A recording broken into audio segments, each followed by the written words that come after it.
അല്ല എന്തേ ഭർത്താവ് വന്നു കഴിഞ്ഞപ്പോഴത്തേന് ഈ മറന്നാ? നീ എനിക്ക് തരാമെന്ന് പറഞ്ഞല്ലേ? എനിക്കാണെങ്കിൽ ഇന്ന് പൈസ അടയ്ക്കണോടി.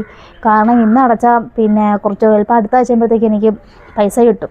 ഈ സഭയിൽ ലോണ് കിട്ടി ഞാൻ ആ പൈസ അപ്പോഴത്തേക്കും എനിക്ക് തിരിച്ചു തരാം. അറിയാമല്ലോ, വേറെ ഒന്നും ചോദിച്ചാൽ നമുക്ക് ആരുമിട്ട് തരത്തുമില്ല, ഉള്ളവർ തരത്തുമില്ല.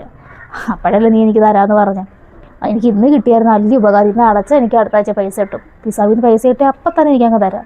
കിട്ടിയായിരുന്നു വലിയ ഉപകാരം അതിനെ കൊച്ച്. അയ്യോ ഇക്ക ഇങ്ങോട്ട് വരട്ടെ. ഇക്ക വന്നിട്ട് ഞാൻ ചോദിച്ചിട്ട് പറയാം. ഞാൻ ഇതിനെപ്പറ്റി ഒന്നും പറഞ്ഞിട്ടൊന്നുമില്ല. ഉമ്മാട് ഇപ്പോൾ ഞാൻ രാവിലെ പറഞ്ഞോളൂ, ഞങ്ങൾക്ക് തന്നെ കാണാൻ കിട്ടുന്നില്ല. രാവിലെ കൂട്ടുകാരുടെ കൂടെ പോകും, രാത്രിയാകുമ്പോൾ വരും. അതിനകത്ത് പിള്ളേരോട്ട് പോലും നേരെ ഒന്ന് സംസാരിക്കുകയോ ഒന്നും ചെയ്തിട്ടില്ല. എന്തായാലും ഞാൻ തരാമെന്ന് പറഞ്ഞില്ലേ? ഇക്ക വരട്ടെ. ഇക്ക എന്നിട്ടെന്നാ ചെയ്യാം. അവൻ വരട്ടടി.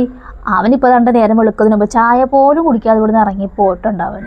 എനിക്കറിയത്തില്ല എൻ്റെ പൊന്നെ, വീട്ടിനകത്തുള്ളവരെ ഒന്ന് കാണണമെന്നോ എനിക്ക് സംസാരിക്കണമെന്നോ.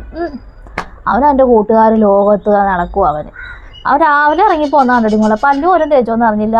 ആരാണ്ട് ഫോൺ ചെയ്യുന്ന കണ്ട് ഇറങ്ങി പോകുന്നത് കണ്ടു അവൻ. ഇനി എപ്പോഴാണ് വരുന്നതെന്നും വിളിക്കുമ്പോൾ ഇപ്പോൾ വരും ഇപ്പോൾ വരും. ആ വരച്ചില്ല അവൻ്റെ രാത്രിയിലാണ് വരവൻ്റെ. എന്തായാലും അത്യാവശ്യ കാര്യമല്ലേ മോളെ, പറഞ്ഞു എന്താണെന്ന് വെച്ചാൽ ചെയ്തു കൊടുക്കുക.